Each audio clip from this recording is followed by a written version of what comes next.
Ladies and gentlemen, welcome to another episode of the Dinner with the Dealer podcast. I'm your host, the Art Dealer, and to my right, we have athlete, mentor, author, Harold Doby. What's good with you, brother? Not much, man. Just another day, brother. Another day. How you been holding up? Man, I mean, one step at a time, bro. That's Yeah, all. yeah. So let's go back a little bit. Before you stepped into these roles as a mentor, as a author, you played ball. I know high school as well as college. You was at Augusta State, correct? Yes. Yeah. So give the people a little background on who you are and how you moved into sports and what guided you in that direction. You know what I mean? Coming up, my mom played ball and my daddy played ball. Okay. So I was always in the gym around the game. My mom also coached basketball. Okay. And a lot of my family members played sports also. Okay. So as I was coming up, you know what I mean, she always kept a ball in my hand. And like I say, baseball was really my first love for basketball though. Okay. And you know what I mean? Like back then, we ain't had no option what we want to do as a kid. So whatever was going on at a rec center or around, I was involved in it. Mm-hmm. My mama asked me, did I want to do it or did I not want to do it? Automatic was going to do it. Yeah. And I think that's the difference in now. These kids nowadays, we give them options too much and let them know what we want them to do. You got a point. So I was always into sports and different activities. And just once I got older, basketball became my thing. Mm-hmm. Because I ain't really like playing outside for real. You know what I mean? Like, I'd rather be in the gym. Yeah. And so I went to Hornsby Elementary School. I went to East Augusta Middle, which both of them combined one. So Hornsby is Hornsby Middle also. Yeah. Then I went to Laney. I did 3.5 years at Laney, and I left Laney. I transferred to Oldsmar Christian. Okay. And once I left Oldsmar Christian, I signed to Georgia State. I went to Georgia State for a year. And after I left Georgia State, I went to JUCO for like a week and a half, for a month. And then I came back home and I went to Augusta State. That's where I finished at and got my bachelor's degree in communication and public relations. And I ended up going overseas, playing overseas for 2 years before I broke my left foot. And that's what kind of ended my basketball career. Okay. What happened? What you got to expound on what happened with the injury? I originally did it at Augusta State, and this when they told me Jordan's is more of a fashion shoe now, the basketball shoe no more. Yeah. So Jordan went down on the interior, but went up on his prices. You feel me?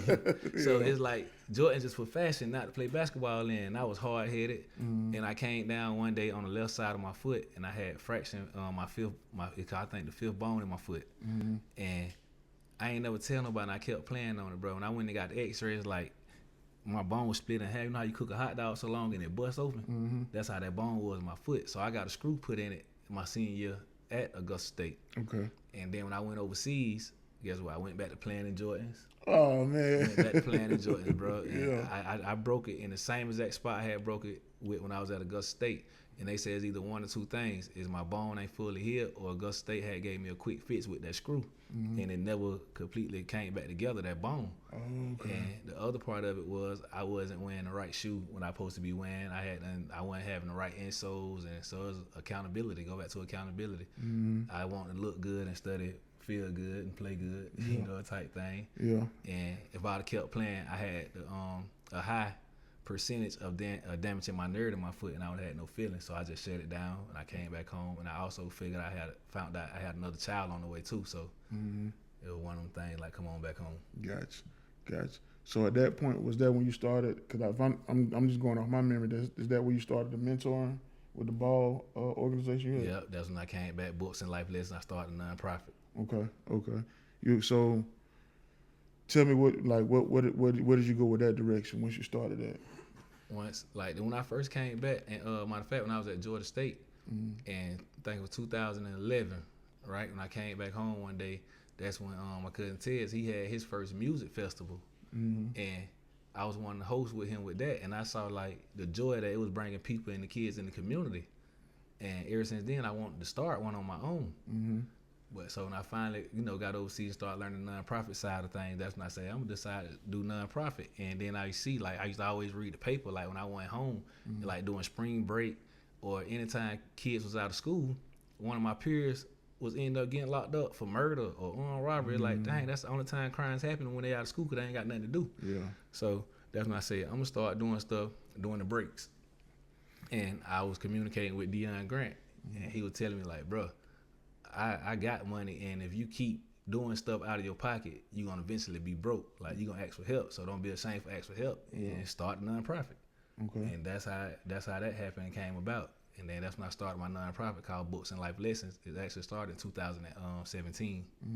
That's when I first got it kicked off. Okay. So you had the program going. You hadn't started writing at that point, had you? Nah, I wasn't writing at all. Okay. And like I said, I'm going off my memory. I do recall you had a situation. You got into it with some people and it resulted in you catching a charge. Mm-hmm. And that charge, they gave you, was it $150,000 restitution? $155,000 restitution and paying 12 months. But the thing about it, the case happened in 2019. And when did they give you those? When did they hit you with the restitution? In 2022. So it took them 3 years. Came back in 3 years, man. So, and then from that point, they told you had 12 months to pay it off. I had 12 months, exactly 365 days to pay $155,000 within a 12 months time.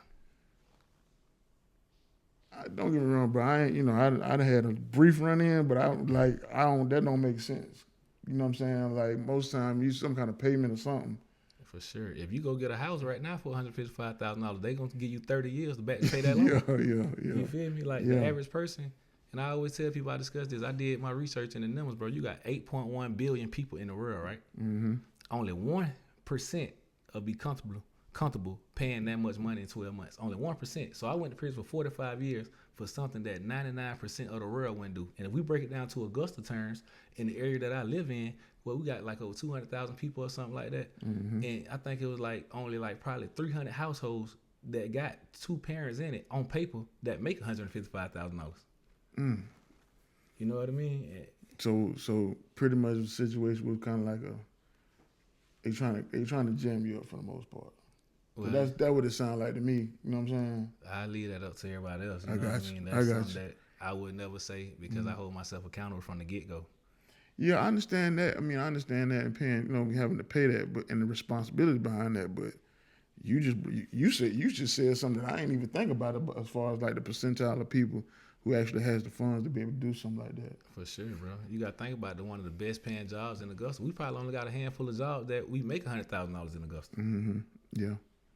And half of our community, especially coming from a lower class environment, and the way we grew up in single parent homes. Yeah. So for that amount, it's crazy. It's like pulling a rabbit out the hat. Yeah. So when that happened, they locked you up, and then how long did it take for you to how long did it take for that to change, for you to get out on that situation? Okay. I actually did 9 months in prison, right? I won my appeal on September 11th. Mm-hmm. I was released from prison on September the 26th. Mm-hmm. The same day I was released from prison, Richmond County picked me back up, bro, and held me in the county jail on a vacated sentence. So I was sitting in the county jail for, 2.5, 3 months almost on no charges. And remember, I went to prison from the street. Mm-hmm. Like the day I went to prison, they called me in to come to court. Mm-hmm. I was at home. And so if I got released from prison, why would I have to go back to the county jail if I never went to the county jail? Because my sentence was vacated. Yeah. They vacated my sentence. The appeal board vacated my sentence. So if my sentence got vacated, what is you holding me for? And so I was there till December 3rd, bro, and they just released me up on the same circumstances that sent me to prison. So they still asked me to pay $155,000 right now to this day. They still got me on 20-something years probation right now to this day. So it's like the appeal boards really, I guess they just overriding that part at the moment, what I'm going to say. So right now you got 20 years to pay that off at this point? Yeah. Okay. So, and a lot of times, like I had another partner, another guest here that had a situation where, you go through things and you kind of pivot and it, inspires you to do things. So from that point, was that where you started writing? That's when I started writing. It's crazy, bro. Like all in school, I just did writing just to get a grade. Like I never had no passion for it or nothing. Mm-hmm. But in prison, that became my outlet. Because it ain't a lot of guys that you can talk to in there. Like they say in prison, you become a better criminal. Mm-hmm. And I was never a criminal. Yeah. So it wasn't no conversation that I can have with guys in there because if they weren't like mine, they weren't trying to elevate. Yeah. You feel me? They just trying to make their way through prison. But I was trying to make my way out of prison. Yeah. And a lot of stuff I just started writing, bro, and it became my therapy. And as I was writing, I was like, I might as well turn this to a book. Because and at the end of the day, it ain't even helping me. It can help others that going through my situation. Yeah. Because ignorance to the law is not an excuse. That's true. You feel me? That's where the accountability part come in at. Because if I would have had half of the knowledge I have now about restitution in the law, I would have never saw a prison. But God took me on that journey to become who I am because I wouldn't have been who I am today if I never went on that journey. Yeah. And that's how the writing thing came about, bro. And that's when I put my story in the book and like I'm gonna tell my side of the story no matter what the outcome of this situation be. Because I don't care if you got a day in prison, it ain't promised you make it out. Yeah. Like I done saw a cat walking there in 3 hours, bro, and get murdered within 3 hours. So it don't matter the time or where you at. Like making it out of prison, it ain't promising. Yeah. And so I want to tell my story, not even just tell my story, but to help others and let them know that you change your mindset, it'll change your life, and your location ain't got to be your destination. As long as you keep fighting. Yeah. Okay. So you wrote Blessings in the Dark. When was the official release for this? April 23rd, 2024. Okay. So how's that been so far?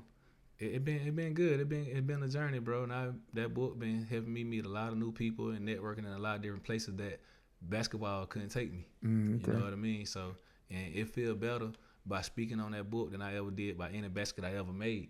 Because I know it's life changing, bro. It's just like if I'd have made it to the league, I wouldn't have had the impact on the world I do now with that book and my situation I went through. Because there's a lot of people I'm giving hope to that's behind them walls, bro, that got life sentences, bro. Because basically I had a life sentence, 4 to 5 years. Yeah. You feel me? That I gave hope to and giving hope to that it's a way that they can come home if they just do the right thing. Yeah. Or the people that's in the county facing time. Like I'm giving them hope that it's possible to win an appeal. But me going to the league, bro, I wouldn't have been no LeBron James. I wouldn't have been no Kobe, no Curry. Like, you know what I mean? Because that wasn't me. That wasn't my game. So I don't think I would have had an impact on the world as I do now. Okay. And that was part of my journey, bro. It was a dream, but now I'm following my purpose. Okay. So now you have a new book. Yeah. Tell the people about the book. What you got going? Matter of fact, it's officially released, right? It's officially released on every platform. Okay, so they can go on Amazon and is it in the stores or anything? Well, it ain't officially in stores yet. It's just on ebook and on Amazon and on all the other websites, InstaSmart and things like that. Okay.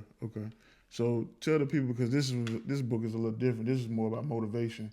Yeah. And you know what I'm saying? Something to support people through their daily process. So explain to them how you went from Blessings in the Dark to this book. 365 Reasons to Jump in the DM. Actually, I wrote both of them while I was in prison.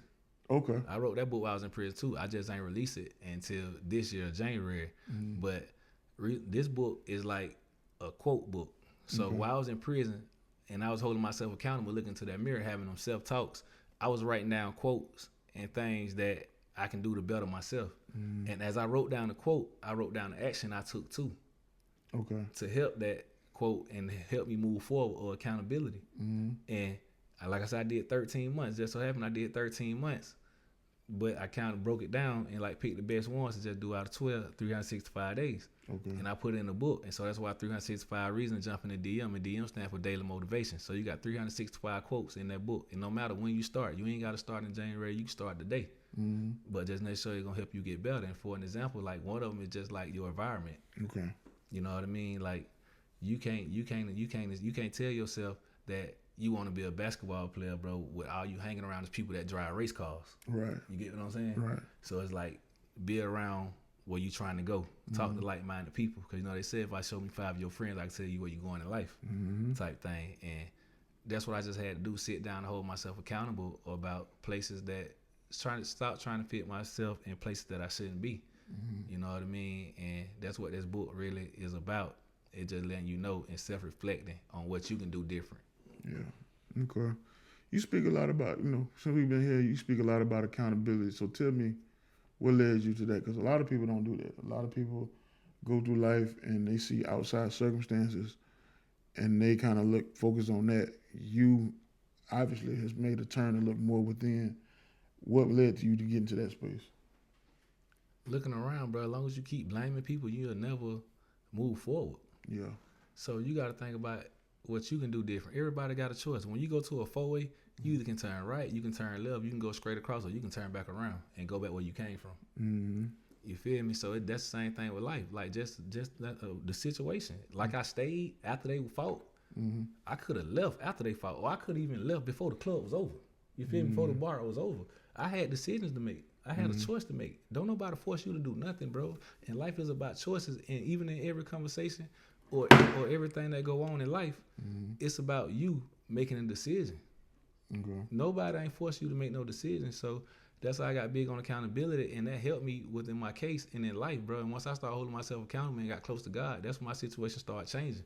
And I feel like that was a part of my mission why God sent me on that journey to go to prison, because he wanted me to get close to him. He wanted me to see the accountability in life and the turns that I was taking, that it was from my choices, not nobody else's choices. Yeah. Okay. That's dope. That's dope. 'Cause like I said, a lot of people, they don't get to that place, and you know sometimes they grow old and never do change. I don't know, bro. It's just like listening to you talk, bro. Like you go to schools and talk to the kids. Yeah, and I stuff go to like schools. I done been a few schools in Richmond County, but majority of the schools I go to is out of state and out of town. that. Okay. And that's the thing. And I learned another thing too. As long as you keep pointing the finger at other people, bro, you always gonna be into something. You gotta come and sit down with yourself and be like, who the common denominator in these situations? Yeah.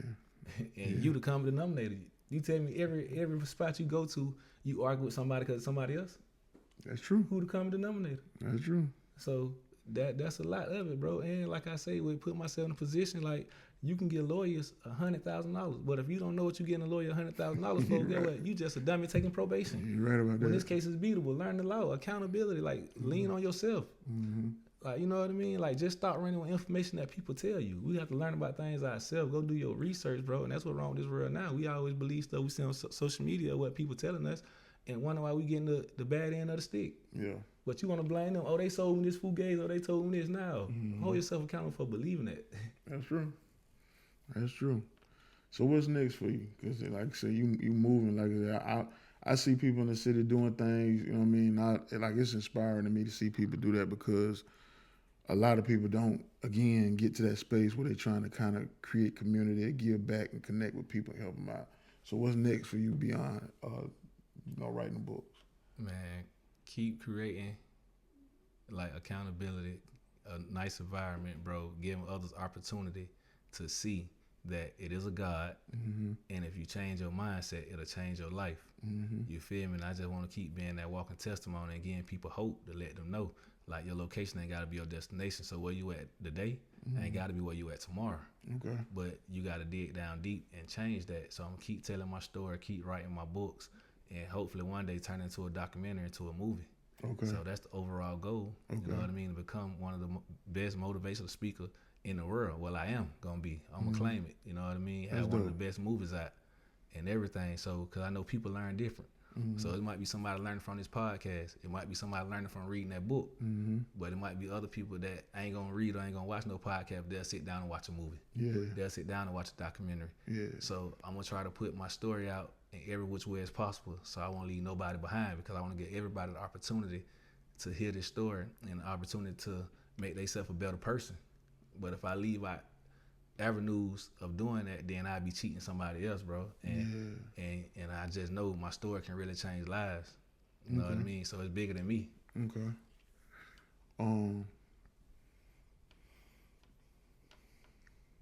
Man, bro, I ain't gonna lie, you definitely like, we hadn't had I see you, you know what I'm saying, in passing a lot of times, so this might be the first real like conversation. We done had. You know what I'm saying? I see people from a distance, I say, okay, he doing this, he doing that, you know, salute or whatever, but to see this, it's almost like, man, I wonder how far you could take this, because you don't have a lot of people doing that. For sure, bro. You definitely don't, like, for real, you don't have a lot of people speaking from that perspective. And to me, you know, I mean, you're younger than me, so I understand, like, that's still a gem, you know, within itself. You know what I'm saying? So salute for even doing that. Anything they can be looking forward to in the summertime, anything change? Because I know you say you do the programs on breaks and stuff like that. You know, as of now, bro, like I say, I'm still up under certain circumstances with the law. Okay. That limited me to doing certain things and certain opportunities at the moment. But until then, you just look at me, keep pushing my book and coming to areas near you and schools and things like that to tell my story. You know what I mean? So that's, as of now, just me speaking, bro, and giving my testimony. Okay. That's it. Okay. So outside of the book, is there any other way people can support you? Is there is anything locally we can be doing to help you and support what you got going, or anything? You know what I'm saying? Because a lot of times I would hope somebody see this platform and say, "Hey man, I'm gonna call and just see how I can support what he got going on," because it's a positive movement and we got to get behind that. For sure. You know, outside the book, I got merch, my Blessings in the Dark merch, you know, sweaters, T-shirts, and things like that. I still got my Cash App, is Love for Doby. And, you know, just booking opportunities, dog. Like, because I done did the GoFundMe. I did all that before I went to prison and everything, but I don't think people thought that the situation was actually real. Yeah. You know what I mean? Because when I tell a lot of people my situation and my story, they don't think it's real. It sounds crazy. I ain't gonna You know lie. what I mean? It do. So, it sounds wild. Like it's. I don't know. Like I said, I don't know all the details, but that sound wild, bro. But I'm happy you know what I'm saying, were able to grow from that and come out of that too. For sure, man. But like I say, it might sound crazy, but I don't regret it.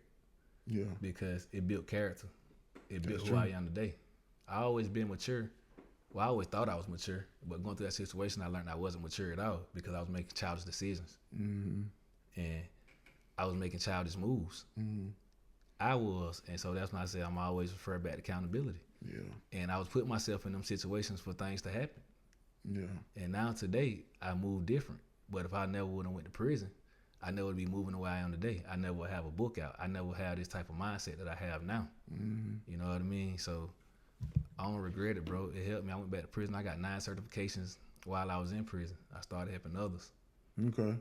So you were you helping other people inside get their GED? Yep. Okay. Get their GED. I taught the GED class while I was in prison. Oh yeah, you've been working heavy. Yeah, that's what I'm saying. All in 9 months time, bro, in my verse environment. So that's why the book called Blessings in the Dark. All dark moments, not a nightmare. Yeah. It's just on how you look at it. Yeah. I used to say I'm in isolation, not in prison. So for anybody listening who life off track, give me 3 steps that you'll tell them to do. If they come to you and say, bro, my life, it ain't in order right now. Give me 3 things you tell them. I know everybody don't believe in God. So, but the ones that do, don't, whatever your higher power is, believe in them and trust them. Pray. But in order for prayers to work, you got to have faith. You got to go out there and do it. Just take a step back. See what you could have done differently. You know what I mean? Hold yourself accountable. And trust the process. So pray, see what you can do different, and trust the process. Because neither one don't work without the other. Prayer ain't gonna work without trusting the process and faith. And in order to trust the process, you gotta hold yourself accountable. You can't trust the process putting the blame on everybody else. Yeah. And if you keep blaming everybody else, you just a hypocrite, because then that God gonna say, how could I bless you, have you move forward if you blaming other people? Yeah. This your blessing, this your path, this your journey. This ain't nobody else's path, nobody else's journey. Yeah. So you gotta be accountable. You gotta put God first. And you gotta trust the process and believe, bro. Yeah, if you don't remember, like outside of Adam and Eve, one of the first stories that we heard was about Noah and going through the storm. Yeah. But I don't think people, this is how I look at it, I don't think people actually know where the sand come from, or you just going through the storm. But the sand, I think, actually come from Noah on the boat going through the storm. Yeah. Noah was disciplined. He did everything God told him to do. He the only one he made it through, right? Because he was disciplined while he was going through the storm. And people called him crazy. Yeah. So if you going through something, trust the process. Believe in God. You're going to get through it. You just going through that storm at the time, bro. Yeah. That's dope, bro. That's dope. Like I said, I'm glad to hear these conversations going. I'm glad to see the movement going. Anything you want to leave the people before we get off? Man, I appreciate you for having me, and I see what y'all doing, bro. I salute what y'all doing, going from city to city, and getting people a good environment, changing lives, dog, and doing positive things. But if you want to book me or anything, it's dobymotivation@gmail.com, and you can follow me on all social media platforms at Doby Motivation, and both books out on all book outlets. You know what I mean? So give me an honest review. Let me know what you think. And I'm coming to a school near you. Make sure you keep God first. And if you change your mindset, it'll change your life. Your location ain't got to be your destination as long as you put 2 steps forward and pray. You said it all. I ain't got nothing else to say, man. I appreciate you coming through, man. Yes, sir. This is another episode of Dinner with the Dealer, man. We out.